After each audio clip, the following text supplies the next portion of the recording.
बिस्मिल्लाहिर्रहमानिर्रहीम। अस्सलाम वालेकुम। मोअज़्ज़ज़ ख़ातिन व हज़रात, ज़ुल्क़ुरनैन का नाम सिकंदर है। यह हज़रत ख़िज़र अलैहिस्सलाम के खालाज़ाद भाई हैं। हज़रत ख़िज़र अलैहिस्सलाम उनके वज़ीर और जंगलों में अलमबरदार रहे हैं। यह हज़रत साम बिन नौ अलैहिस्सलाम की औलाद में से हैं और एक बुढ़िया के अकलौते फ़र्जंद हैं। हज़रत इब्राहीम ख़लीलुल्लाह अलैहिस्सलाम के दस्ते हक़ पर इस्लाम कबूल करके मुद्दतों उनकी सोहबत में रहे और हज़रत इब्राहीम खलीलुल्लाह अलैहिस्सलाम ने उनको कुछ वसीयतें भी फरमाई थीं। सही कौल यही है कि ये नबी नहीं है बल्कि एक बंदे सालेह हैं जो विलायत के शरफ से सरफराज हैं। हजूर अलैहिस्सलातु वस्सलाम ने फरमाया कि ये ज़ुल्क़ुरनैन दो सींगों वाले के लक़ब से इसलिए मशहूर हो गए कि उन्होंने दुनिया के दो सींगों यानी दोनों किनारों का चक्कर लगाया था। और बाज़ का कौल है कि उनके दौर में लोगों के दो कर्न ख़त्म हो गए। 100 बरस का एक कर्न होता है और बाज़ कहते हैं कि उनके दो गेसू थे, इसलिए ज़ुल्क़ुरनैन कहलाते हैं। और ये भी एक कौल है कि उनके ताज पर दो सींग बने हुए थे और बाज़ उसके कायल हैं कि खुद उनके सर पर दोनों तरफ उभार था जो सींग जैसा नज़र आता था। और बाज़ों ने ये वजह बताई है कि चूंकि उनके बाप और माँ नजीबुल तरफ़ैन और शरीफ ज़ादा थे, इसलिए लोग उनको ज़ुल्क़ुरनैन कहने लगे। अल्लाह ताला ने उनको तमाम रोए ज़मीन की बादशाही अता फरमाई थी।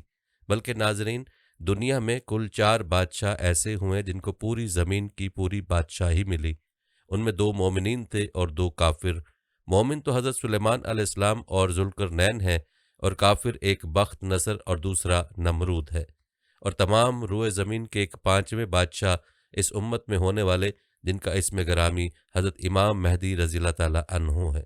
नाज़रीन, कुरान मजीद में हज़रत ज़ुल्क़ुरनैन के 3 सफ़रों का हाल बयान हुआ है जो सूरह कहफ़ में है। हज़रत ज़ुल्क़ुरनैन ने पुरानी किताबों में पढ़ा था कि साम बिन नूह अलैहिस्सलाम की औलाद में से एक शख्स आबे हयात के चश्मे से पानी पी लेगा तो उसको मौत ना आएगी। इसलिए हज़रत ज़ुल्क़ुरनैन ने मगरिब का सफ़र किया। आपके साथ हज़रत ख़िज़र अलैहिस्सलाम भी थे। वो तो आबे हयात के चश्मे पर पहुँच गए, उसका पानी भी पी लिया, मगर हज़रत ज़ुल्क़ुरनैन के मुक़द्दर में नहीं था, वो महरूम रह गए। इस सफ़र में आप जानिब मगरिब रवाना हुए तो जहाँ तक आबादी का नामो निशान है वो सब मंजिलें तय कर करके आप एक ऐसे मकाम पर पहुँचे कि उन्हें सूरज गरूब के वक्त ऐसा नज़र आया कि वो एक स्याह चश्मे में डूब रहा है। जैसा कि समुद्री सफ़र करने वालों को आफताब समुद्र के काले पानी में डूबता नज़र आता है। वहाँ उनको एक ऐसी कौम मिली जो जानवरों की खाल पहने हुए थी, उसके सिवा कोई दूसरा लिबास उनके बदन पर नहीं था और दरियाई मुर्दा जानवरों के सिवा उनकी ग़िज़ा का कोई दूसरा सामान नहीं था। ये कौम नासिक कहलाती थी। हज़रत ज़ुल्क़ुरनैन ने देखा कि उनके लश्कर बेशुमार हैं और ये लोग बहुत ही ताकतवर और जंगजू हैं, तो हज़रत ज़ुल्क़ुरनैन ने उन लोगों के गिर्द अपनी फ़ौजों का घेरा डालकर उन लोगों को बेबस कर दिया। चुनाचे कुछ तो मुशर्रफ बेईमान हो गए, कुछ आपकी फ़ौजों के हाथों मकतूल हो गए। फिर आपने मशरिक़ का सफ़र फरमाया, यहाँ तक कि जब सूरज तलू होने की जगह पहुँचे तो ये देखा कि वहाँ एक ऐसी कौम है जिनके पास कोई इमारत और मकानात नहीं है। उन लोगों का ये हाल था कि सूरज तुलू होने के वक्त ये लोग ज़मीन की गारों में छुप जाते थे और सूरज ढल जाने के बाद गारों से निकलकर अपनी रोज़ी की तलाश में लग जाते थे। ये लोग कौमे मनसक कहलाते थे। हज़रत ज़ुल्क़ुरनैन ने उन लोगों के मुकाबले में भी लश्कर आराई की और जो लोग ईमान लाए उनके साथ बेहतरीन सलूक किया और जो अपने कुफ्र पर अड़े रहे उनको तह तह कर दिया। फिर आपने शुमाल की जानिब सफ़र फरमाया, यहाँ तक कि सुदैन 2 पहाड़ों के दरमियान में पहुँचे तो वहाँ की आबादी की अजीब व गरीब ज़ुबान थी। उन लोगों के साथ इशारों से बमुश्किल बातचीत की जा सकती थी। उन लोगों ने हज़रत ज़ुल्क़ुरनैन से याजूज माजूज के मज़ालिम की शिकायत की और आपकी मदद के तालिब हुए। याजूज व माजूज जो यासिफ बिन नूह अलैहिस्सलाम की औलाद में से एक फसादी गिरोह है और उन लोगों की तादाद बहुत ही ज़्यादा है। ये लोग बला के जंगजू, खूनखार और बिल्कुल ही वहशी और जंगली हैं जो बिल्कुल जानवरों की तरह रहते हैं। मौसम रबी में ये लोग अपने गारों से निकलकर तमाम खेतियां और सब्जियां खा जाते थे और खुश्क चीज़ों को लाद कर ले जाते थे। आदमियों और जंगली जानवरों यहाँ तक कि सांप, बिच्छू, गिरगिट और हर छोटे बड़े जानवर को खा जाते थे। हज़रत ज़ुल्क़ुरनैन से लोगों ने फरियाद की कि आप हमें याजूज व माजूज के शर और उनकी ईज़ा रसानियों से बचाइए, और उन लोगों ने उनके अवज़ कुछ माल देने की भी पेशकश की। तो हज़रत ज़ुल्क़ुरनैन ने फरमाया कि मुझे तुम्हारे माल की ज़रूरत नहीं है, اللہ ताला ने मुझे सब कुछ दिया है, बस तुम लोग जिस्मानी मेहनत से मेरी मदद करो। चुनाचे आपने दोनों पहाड़ों के दरमियान बुनियाद खुदवाई। जब पानी निकल आया तो उस पर पिघलाए तांबे के गारे से पत्थर जमाए गए और लोहे के तख्ते नीचे ऊपर चुनकर उनके दरमियान में लकड़ी और कोयला भरवा दिया और उसमें आग लगवा दी। इस तरह ये दीवार पहाड़ की बुलंदी तक ऊंची कर दी गई और दोनों पहाड़ों के दरमियान कोई जगह न छोड़ी गई। फिर पिघलाया हुआ तांबा दीवार में पिला दिया गया, जो सब मिलकर बहुत ही मजबूत और निहायत मुस्तहकम दीवार बन गई। हदीस शरीफ में है कि याजूज व माजूज रोज़ाना इस दीवार को तोड़ते हैं और दिन भर जब मेहनत करते करते उसको तोड़ने के करीब हो जाते हैं तो उनमें से कोई कहता है कि अब चलो बाकी को कल तोड़ डालेंगे। दूसरे दिन जब वो लोग आते हैं तो खुदा के हुक्म से वो दीवार पहले से भी ज़्यादा मजबूत हो जाती है। जब इस दीवार के टूटने का वक्त आएगा तो उनमें से कोई कहेगा कि अब चलो इंशाअल्लाह ताला कल इस दीवार को तोड़ डालेंगे। उन लोगों के इंशाअल्लाह ताला कहने की बरकत और इस कलमे का ये समरा होगा कि दूसरे दिन दीवार टूट जाएगी। यह क़यामत के करीब होने का वक्त होगा। दीवार टूटने के बाद याजूज व माजूज निकल पड़ेंगे और ज़मीन में हर तरफ फितना व फसाद और कत्ल गारत करेंगे। चश्मों और तालाबों का पानी पी डालेंगे और जानवरों और दरख्तों को खा डालेंगे। ज़मीन पर हर जगहों में फैल जाएंगे, मगर मक्का मुकरमा, मदीना तैयबा और बैतुल मुक़द्दस, इन तीनों शहरों में ये दाखिल ना हो सकेंगे। फिर हज़रत ईसा अलैहिस्सलाम की दुआ से उन लोगों की गर्दनों में कीड़े पैदा हो जाएंगे और ये सब हलाक हो जाएंगे। कुरान मजीद में है, यहाँ तक कि जब खोले जाएंगे याजूज व माजूज और वो हर बुलंदी से ढलकते होंगे, बल्कि बाज़ उलमा का कौल है कि याजूज व माजूज तुर्कों के उस जदे आला याफिस ही की औलाद हैं और तुर्कों को तुर्क इसीलिए कहा जाता है कि उन्हें बवजह इनके फसाद और शरारत के इंसानों की और आबादी के पसेपुश्त पहाड़ों की आड़ में छोड़ दिया गया। याजूज और माजूज की सबसे बड़ी अलामत जो सैयदुल अंबिया सल्लल्लाहु अलैहि वसल्लम ने बतलाई वो ये है कि अगर उन्हें खुला छोड़ दिया जाए तो वो लोगों पर उनके मुआश में फसाद फैलाएंगे। इसी तरह उनकी ताकत और नाकाबिले तस्खीर कुव्वत का जिक्र सही मुस्लिम की एक हदीस कुदसी में हुआ है। हमने अपने बंदों से यानी याजूज माजूज ऐसे तख्लीक किए हैं कि कोई उनको शिकस्त नहीं दे सकता, हत्ता कि मैं उनसे जंग करूं। बनी आदम की नस्ल से पैदा होने वाले ये याजूज और माजूज वो हैं जिन्हें कुरान पाक की सूरह कहफ में फसाद फैलाने वाले कहा गया है और जिन्हें अल्लाह खुद जंग के जरिए ख़त्म करेगा। कुरान पाक से एक दलील इस गिरोह को वाज़े करती है। सूरह फातिहा से लेकर सूरह नास तक अल्लाह ताला ने किसी गिरोह के खिलाफ जंग का ऐलान नहीं किया सिवाय सूद खाने वालों के। अल्लाह फरमाता है, ए ईमान वालो, अल्लाह से डरो और अगर तुम वाकई मोमिन हो तो सूद का जो हिस्सा भी बाकी रह गया है उसे छोड़ दो। फिर अगर तुम ऐसा ना करोगे तो अल्लाह और उसके रसूल की तरफ से ऐलान जंग सुन लो। सूरह बकरा में है। अल्लाह ने कातिलों, जानियों, मुशरिकों, चोरों, गीबत करने वालों, हत्ता कि किसी बड़े से बड़े गुनाह का इर्तिकाब करने वालों के खिलाफ ऐलान जंग नहीं किया, लेकिन सूद खाने वालों के खिलाफ किया है। अल्लाह हकीम व दाना है, आलिमुल गैब है। वो जानता था कि याजूज और माजूज जब इस दुनिया पर अपने फितने से गालिब आएंगे तो उनकी पुश्त पर एक मजबूत सूदी निज़ाम होगा। यही मुआश में वो बिगाड़ है जिसकी जानिब रसूल अल्लाह सल्लल्लाहु अलैहि वसल्लम ने इशारा किया है। याजूज और माजूज के इस फितने के बारे में अमूमन ये तसव्वुर कर लिया गया है कि ये दजाल के खरूज के हमरकाब होंगे, लेकिन कुरान पाक चूँकि इसे यरूशलेम में यहूदियों की वापसी के साथ मुंसलिक करता है, बल्कि दोनों को एक दूसरे के साथ हम ज़माना बताता है, तो इस एतबार से आज हम उस याजूज और माजूज के वर्ल्ड ऑर्डर में जिंदा हैं। रसूलुल्लाह सल्लल्लाहु अलैहि वसल्लम ने फितनों की एक तरतीब इस हदीस में बताई है जो मसनद अहमद, अबू दाऊद, मुस्तदरक हाकिम और नईम बिन हमाद की अल-फितन में दर्ज है। इन फितनों का अलहदा जिक्र बाकी हदीस की किताबों में भी मौजूद है, लेकिन तरतीब ज़मानी यहाँ है। हज़रत उमैर बिन हानी ने फरमाया, मैंने अब्दुल्ला बिन उमर को फरमाते सुना कि हम नबी करीम सल्लल्लाहु अलैहि वसल्लम की खिदमत में हाजिर थे, तो आप सल्लल्लाहु अलैहि वसल्लम ने फितनों को बयान फरमाया, यहाँ तक कि अहलास के फितने को बयान किया। किसी ने पूछा, अहलास का फितना क्या है? आप सल्लल्लाहु अलैहि वसल्लम ने फरमाया, ये फितना फरार, घर बार और माल के लुट जाने का होगा। پھر خوشحالی اور آسودگی کا فتنہ ہوگا۔ اس کا دھواں ایسے شخص کے قدموں کے نیچے سے نکلے گا جو یہ گمان کرتا ہوگا کہ وہ مجھ سے ہے، حالانکہ وہ مجھ سے نہیں۔ میرے اولیاء تو متقین ہیں۔ پھر لوگ ایک نااہل شخص پر متفق ہو جائیں گے، پھر تاریک فتنہ ہوگا۔ یہ فتنہ ایسا ہوگا کہ امت کا کوئی فرد نہیں بچے گا جس کو اس کے تھپیڑے نہ لگیں۔